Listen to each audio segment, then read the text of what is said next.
To be or not to be, that is the question. To be or not to be, that is the question. To be or not to be, that is the question. Hamlet's To Be or Not to Be soliloquy, arguably containing some of Shakespeare's most quoted lines. But why? Why this soliloquy? And what does it even mean? The most common conception of this speech is that Hamlet is talking about suicide. However, Hamlet has already ruled out suicide in the beginning of the story because it is against God. Could Hamlet be going back on his original decision against suicide, or is this speech about something else entirely? What is Hamlet trying to say, and why do we care? Hi, I'm Persis. In order to get an in-depth look at what Hamlet's speech could potentially mean, I surveyed various students between the ages of 15 and 20, some who had studied Hamlet before, and some who were just reading the soliloquy for their first time while I filmed them. Afterwards, I asked them what they thought of the soliloquy, which would answer the question of what Hamlet could potentially be saying. And I asked if they felt that Hamlet was a relatable character, based on how each person interpreted the speech, which would answer the question of, why do we care? These were a few of the responses that I ended up getting. What do you think that Hamlet is saying? I think this speech is a turning point in the play, and which makes it also very famous because it's sort of Hamlet convincing himself that he doesn't actually want to die, even though throughout the whole play he's been like, oh, I'm going to kill myself, my life is so horrible. But at this point he's like, why do we endure all these trials if we could just end the life? And he determines it's because there's the fear of the unknown after death. In the beginning of the play, he had already basically ruled out suicide because it was against God. So then here he comes back to it, it would seem. And why do you think that he does that? What potentially changes for him?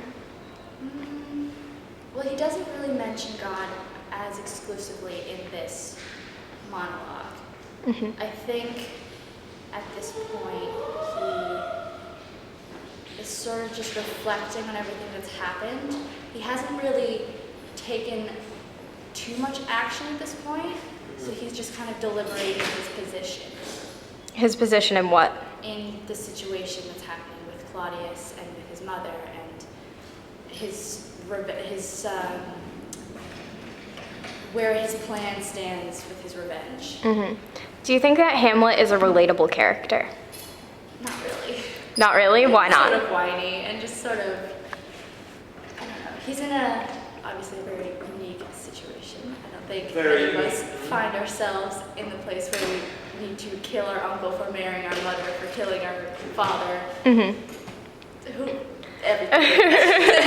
So in this particular speech, though, you still don't think that he's relatable at all? In this speech, I guess, taken out of context, I suppose it could be relatable. How so? None of us really know what happens after death, so even if we find that we don't want to continue struggling through our current predicaments, there is always that fear that what lays beyond is worse. To be or not to be, what does that mean to you? Question, isn't it? Yeah, it is. It is the question. What does it mean? To be or not to be? In love, perhaps. Perhaps not. And so the slings and arrows of outrageous fortune could be the pains that come with love. Maybe. That's a good point. So then, potentially the undiscovered land that he's talking about could be love. And so he stays out of love because he's afraid of what love might bring, right? One could say, yes.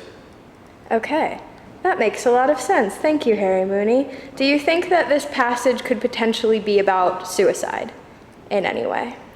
To be or not to be? Maybe not so much suicide, but perchance the lack of existence, the regret of being born. So, the story of Hamlet, the to be or not to be speech, how do you interpret it? I interpret that as his contemplation of suicide. Why? I think it's pretty clear. To be or not to exist or not to exist. Is it worthwhile or not? And furthermore, he's wondering is it worthwhile to me as an individual, and is it worthwhile to people in general? So you think that it's not necessarily a contemplation of his own suicide, but the state of suicidality? I think it encompasses both. Really? Yes. Why? Why?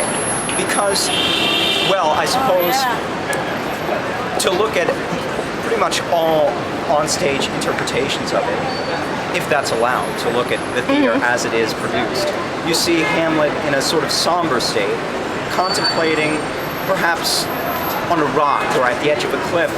This is very much the speech that comes at a crucial moment when he is at a crossroad. But Hamlet's already ruled out suicide in the beginning of the play because it's against God. So what do you make of that? I make of that he's conflicted because he acknowledges that it's against God in his to be or not to be. He laments that this undiscovered country probably has worse things than the life that he's experiencing now, and that he would incur the wrath of God if he were to kill himself and plunge himself into this undiscovered country. However, even though he acknowledges this, he still contemplates it because he just is ambivalent about bearing these heartaches and the 1,000 natural shocks. What do you think of Hamlet as a character, or as a person even? Well, as a person, he's very flawed. I think he is an archetype. He is the embodiment of both despair and misfortuned action. He acts at the worst possible moments. He kills impulsively and then worries about killing the man he should have killed. And when he finally does, he has succeeded in getting all of the people he has loved killed. Have you ever related to Hamlet? Oh, absolutely. I think anyone can relate to Hamlet, for he wonders about questions essential to being alive. When I ended up with no clear consensus from my peers as to what the speech was about, I turned to the internet, as most millennials and members of generations Y and Z do, to see if I could find somebody who had the answers I was looking for. I took to Google Scholar and found the Shakespeare Resource Center. The page that it brought me to broke down the entire soliloquy line by line. This resource led me to believe that Hamlet's reference to slings and arrows, since they are weapons that often miss their mark and strike at someone unintended, can mean a fate that was not intended for him. He is lamenting the pain that came upon him when his father was killed. He believes himself to be collateral damage in the war between his father and Claudius. This could provide backup for an argument that Hamlet is not contemplating suicide, but whether or not he should avenge his father. If he sees himself as collateral damage in this war, he is removing himself from the situation, and is therefore less likely to take action. Yet he feels as though he has a responsibility to avenge his father who he loved dearly. This could be where Hamlet's internal conflict comes from. He's not wrestling with his own demise, but whether or not he should take up arms against Claudius and therefore cause his own demise because murder is against God. This resource also talked about how sleep could not only mean rest, but also to be idle or oblivious. This led me to believe that when Hamlet discusses dreams, he could mean relaxation or childlike innocence. He wants to go back to that innocence and just let his father's death go. He wants to sleep. He wants to dream. Because ignorance is bliss. The argument that Hamlet could be talking about revenge instead of suicide began to make a lot of sense to me, so I looked for some backup from the text itself. I got the backup that I was looking for in Act 1, Scene 2, lines 129 to 130, when Hamlet speaks of his wish that his too-sullied flesh would melt. In this scene, Hamlet wants to melt away, to disappear, to become invisible. He does not necessarily wish to take action against Claudius, but he does wish to avenge his father. Thus begins Hamlet's internal conflict. It seems to me that there is no singular, clear interpretation of this soliloquy. It seems to take the form of whatever the reader interprets it to be. Arguments can be made for suicidality, revenge, or even love. Author John Green once said that there is no correct interpretation of his books, because once he has written them, they belong to the reader. If the reader finds meaning in something, that something now has that meaning, even if it is not the meaning that the author intended it to have. And truth be told, we will never know what Shakespeare intended for this soliloquy to mean. But what we do know is that it is so famous because it outlines the human condition. We are constantly questioning the importance of our lives and what we do. We have no way of knowing what is after life, and most humans fear the unknown. We relate to Hamlet, even if we cannot relate to his situation. That is why this speech is so monumental. That is why we care. Hey, isn't that why we like stories in the first place? Because we can understand more about ourselves through the process of learning about someone else. Who are you? Oh my god. Awesome. Thank you very much, Harry Mooney. The pleasure is all yours.